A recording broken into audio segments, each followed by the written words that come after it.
Hi everybody. What I'm going to walk you through is your 1-2 spreadsheet. What we're going to be doing is using some formulas to do some calculations for us and make our life a little bit faster.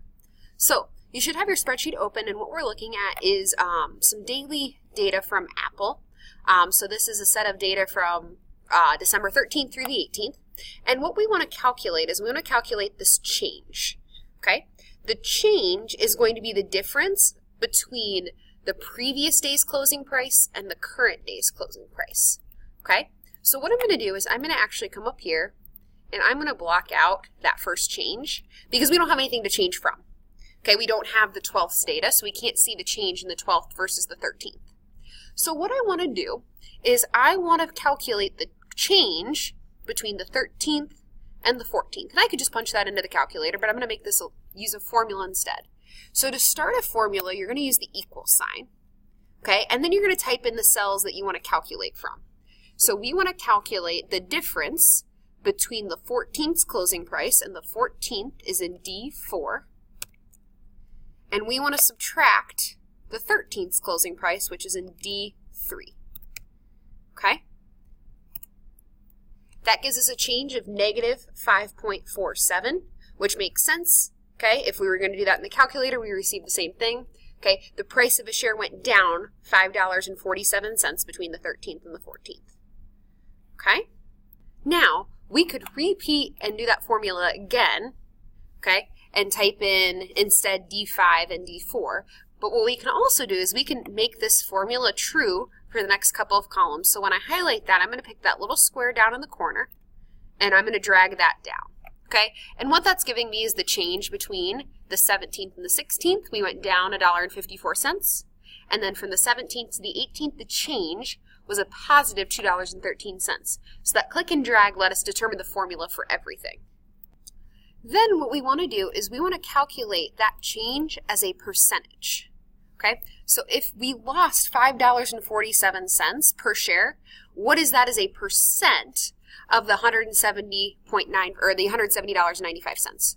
So in order to calculate the percent change, I'm going to take the change, which is an E4, okay, and I'm going to divide by the closing price of the original day, which is in D3, okay?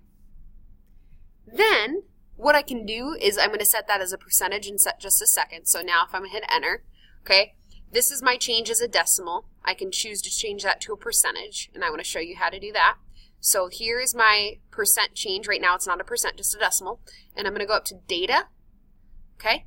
And then from data, scratch that, I'm not going to go to data, okay? I can just come over here and click the format as a percent button, and that changes to a percent.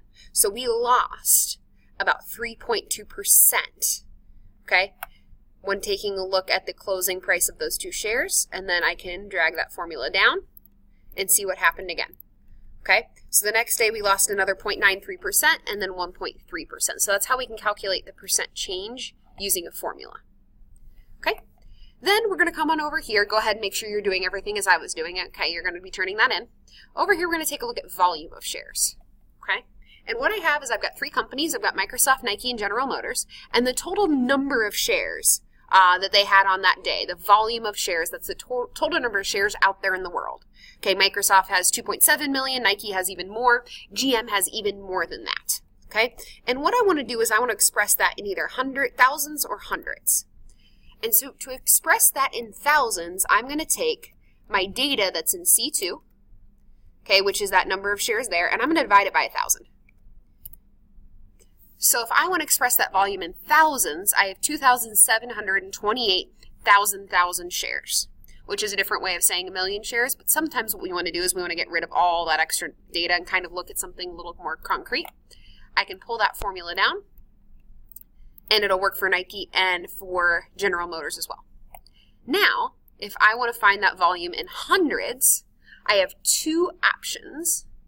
Okay, what I can do, let's think about this easy way. Okay, if I want to go from thousands to hundreds, I'm going to change my mind again, and I'm sorry because this is a live video and I can't pause it every time. What I'm going to do for volume in hundreds is I'm going to do similar. I'm going to take C2 equals C2, and I'm just going to divide it by 100.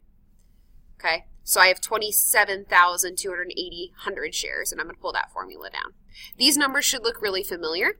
Okay, they should all be the same numbers. All we're doing right now is playing with decimal places.